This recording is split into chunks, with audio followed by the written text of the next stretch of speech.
this is a 3 trillion shilling budget, and it is the hugest budget that we have seen in Kenya. So are we being over-ambitious? Can you, from where you sit, what do you think about this 3 trillion budget? If you consider our history over the past years, our budget has been increasing over the financial years. That means we also expect that there are attendant services that are provided by the government in tandem with our budget. But what we have been seeing over time is a converse of it all, because the budget increases each moment, but service delivery continues to dwindle. So as much as we want services to be delivered and improved for, for the common man, this budget is a burden to the Kenyan people, because the intention was good, but we don't have the avenues to raise the revenues that are required to fund this budget in its complete range. All right, and now that you've mentioned revenue collection from Kenya Revenue Authority, of course the KRA, in the year 2017-2018 financial year, it stood at 712.2 billion, as compared to the financial year of 2016-2017, which is 604.27 billion. Of course, now the revenue collection, I mean, clearly it's doing better, but isn't this, regardless of the fact that the care is improving in revenue collection, how is it going to work hand in hand, collecting 712 billion, which they took in this previous financial year, and having a 3 trillion budget? What do you see there? Is there, are they going to knock? But they're supposed to be working side by side. So what do you see happening from where you sit? What happens, KRA sets revenue generation targets each year. But as much as it has been doing well in improving from the previous year, it has not been hitting that target. We have been experiencing deficits in revenue collection, like for example, this year, they had a deficit of 65 billion.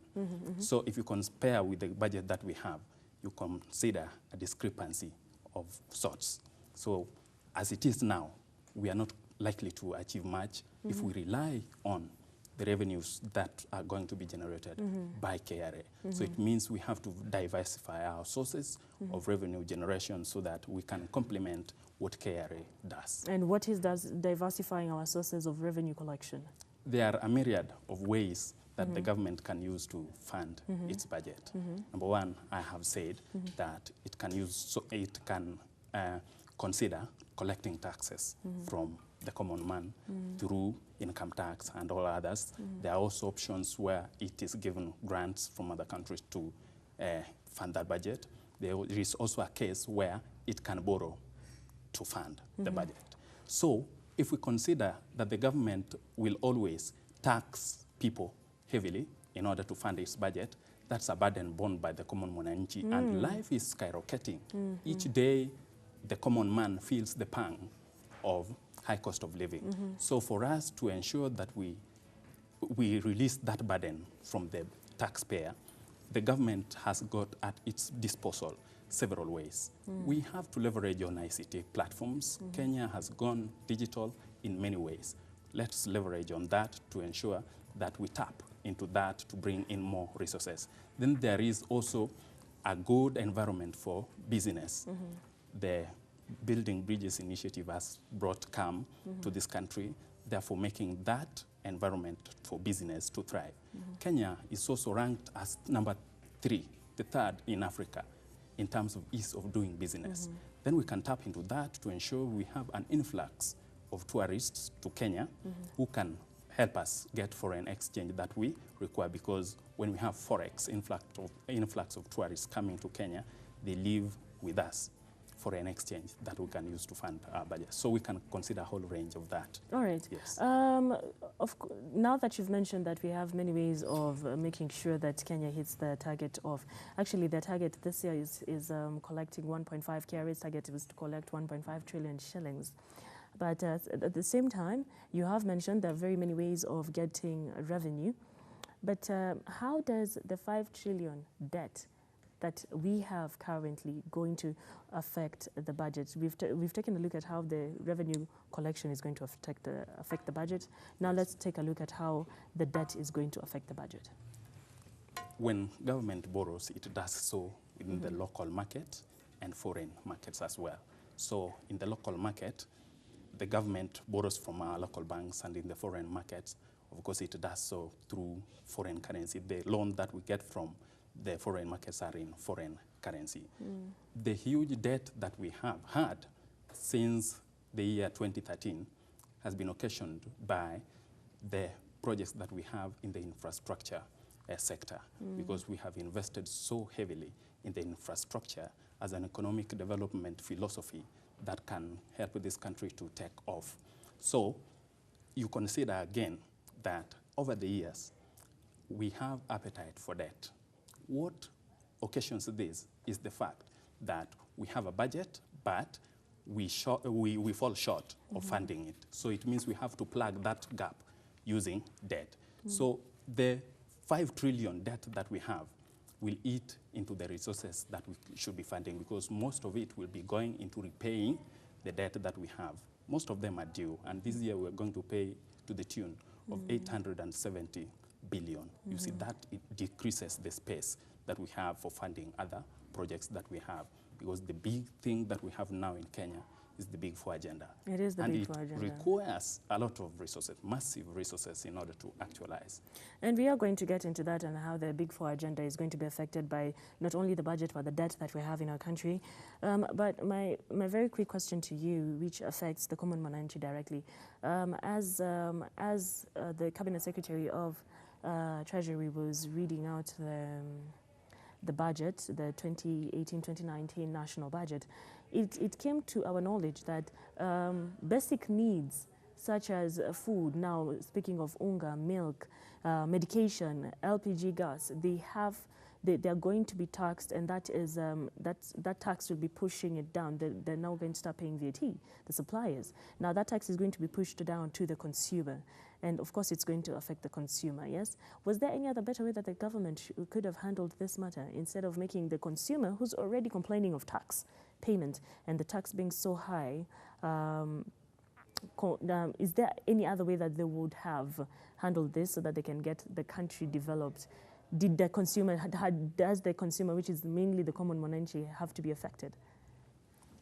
If you look at it keenly, the main funder of the budget, the government's budget, is the common man. Yes. Because there is a social contract between the government and the citizens. The citizens dutifully and sincerely pay taxes to the government, and we also expect that the government should respond in reciprocity by providing essential services.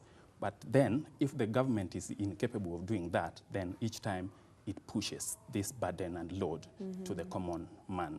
It becomes a burden. So if the government is keen and serious about protecting the interests of the public, then we should not be seeing this going on each and every day, because we have a lot of loopholes in terms of public finance management. A lot of our resources goes to people's pockets in corruption. We have had scandals of corruption over a very long period of time. And at this rate, the government, last year the common mwananchi expected to start buying bread at 42 shillings from 50 shillings, yes?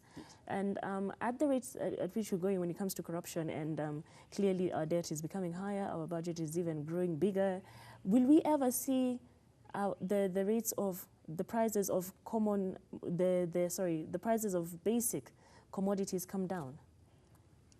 Unfortunately, that will still remain wishful if we don't change how we work, because we have two people here. We have the government and the citizen. There should be complementary approach to this case, where each faction plays its role. Once the common mwananchi has done his part, or their part, of paying taxes, the government should ensure that the public resources are protected, and then they are utilized for the purposes, the right purposes for which they are intended. If that does not happen, we waste a lot of resources, we fleece public coffers, then we go back to them. We see we are not helping them. So the way to help them is to rein in hard on corruption, destroy and dismantle the cartels that perpetuate and perpetrate corruption each and every time. Because if we leave them to go on like this, it will be wishful. Where we want to go will be wishful. It will remain wishful. With that said, what is the surety and what is the future of the Big Four legacy? Big Agenda 4 legacy. Yes, the Big Four agenda. Yes, Yeah. Big Four agenda legacy. That, of course, is the president's legacy platform. But with all this Yes. going on with the debt and the budget, and clearly we're seeing part of the Big Four agenda legacy is improving food security. And here we are complaining about the common Mwananchi who were expecting to buy bread at 42 shillings last year, now buying at 50. And you've clearly mentioned that this is going to be hard for the prices to go down. Part of the Big Four agenda is food security. So what is the surety and what is the future of this Big Four? Will it ever come to play? The intention of the Big Four agenda is one that must be lauded. It is a step in the right direction, because what the president considered here is we want our people, we want to leave Kenya a better place than we found it. And doing that means we have to put in place mechanisms of improving our systems and how services are provided to the public. If you keenly interrogate what is contained in the Big Four agenda, you will consider that it covers a whole spectrum of what touches on the common man. If it is about provision of basic needs, that is embedded in food security. Yes, exactly. Yes, affordable housing. Manufacturing. Yes, manufacturing. And of course, universal healthcare provision. Because we understand that a healthy nation will be productive. And agriculture being the mainstay of our economy, if we invest in it, we will be able to feed our population and afford surplus to export. Because there has been a mismatch between what we export and what we import. We import more than we export. Therefore, there is no influx of foreign exchange because of our meager exports. So if we remain true and committed to the spirit that has been espoused in the Big Four agenda, we will achieve it. Let us follow the money, the resources that have been allocated to these various sectors. Let us follow how they function.